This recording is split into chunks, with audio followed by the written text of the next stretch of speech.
You know, I'm really glad you decided to learn Mandarin. Why? Once you're fluent, you'll have a billion more people to annoy instead of me. If you saw my last video, you definitely remember this represents grass. So what does this mean?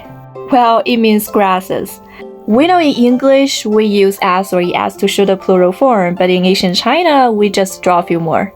And the number 3 was often used to represent many. For example, this is one people, and this is a lot of people. This is one tree, and this is what? Forest. Pretty easy to get, right? Just draw 3 blades of grass to show the plural or general idea of grass. And it pronounced as hui. And take a look at this one. Honestly, I gotta say the ancient Chinese had a great sense of humor when creating characters. This is actually a person running across of grassland. Yep, you guessed it, this character means run. And it pronounced as ben. So let's summarize it. This means various kinds of grass. And if we put a people on it, that means run.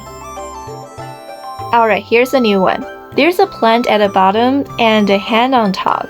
The hand is probably gonna do something. Take a few seconds and guess what do you think it means. Any ideas? Well, the answer is pig. It pronounced as 采. So far, to make things easier for you to understand, I've been showing you the most basic meanings of Chinese characters, their origins directly tied to the pictures. But as we all know, language goes way beyond just tangible things like grass, trees, or forests. It also dives into the abstract world of human thought. So over thousands of years, each Chinese character has been influenced by culture, traditions, and social systems. The ancient Chinese used their drawings to make sense of their world, and today we use their characters to peek into their world and put our thought in it. It's like an endless game of you draw, I guess, or a never-ending chain story. Every Chinese character is like a living fossil of Chinese culture and history. They grow over the time and take on lots of different rich meanings and fascinating stories. If you're ready, let's dive into the abstract world of Chinese characters. Let's do it. We now know 采 means pick. From the action of picking, we can extend it to mean collecting or gathering. When we pick fruits or vegetables, we only choose the good ones, right? So it also means selecting. In ancient times, food are limited, so people were happy when they collected food. Smile. Therefore, 采 can also describe a joyful feelings like radiant spirit. Again, when we are picking the flowers, we can see all the vibrant colors. So this similar character has the meaning of color. It pronounced as the same, 采. And there's more. We can also use colorful to describe someone's writing that's really expressive. So 采 has this meaning of literary talent. How are you holding up? I know that's a lot of meanings for you to remember. But language makes sense, especially Chinese. I'll give you a simple one here. This is pig.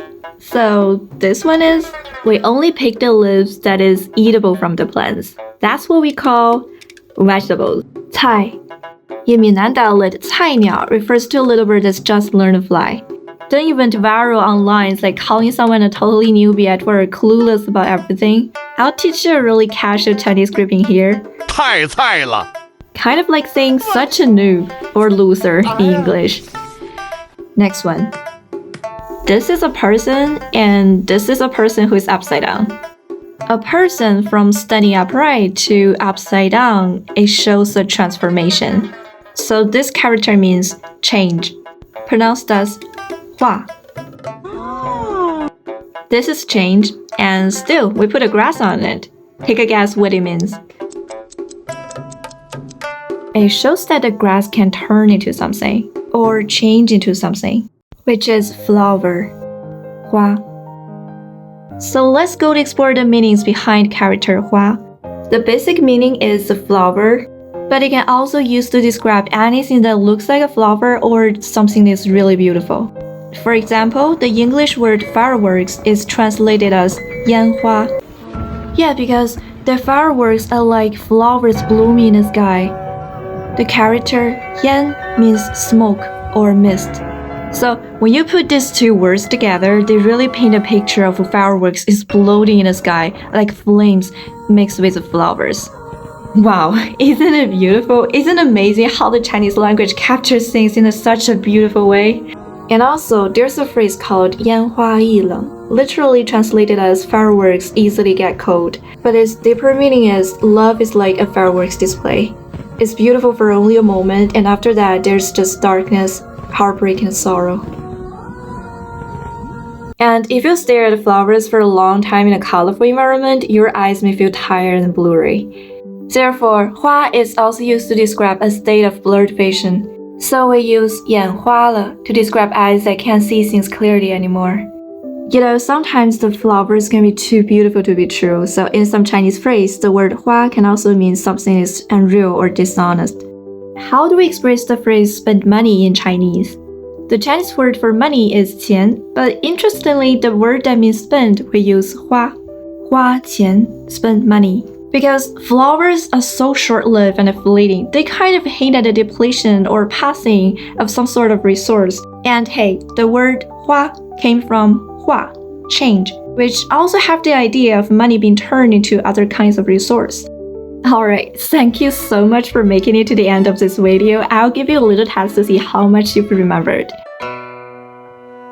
会 奔 采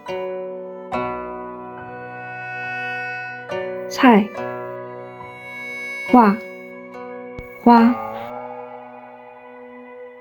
In the end, I want to thank everybody. I can't even believe how much everyone loved my last videos. I'm so happy and excited. I read all of the comments and you guys have given me such a huge boost, so keep doing this. This is the happiest thing that ever happened to me since I started editing videos. And I'm so glad to see there's so many people that are interested in Chinese.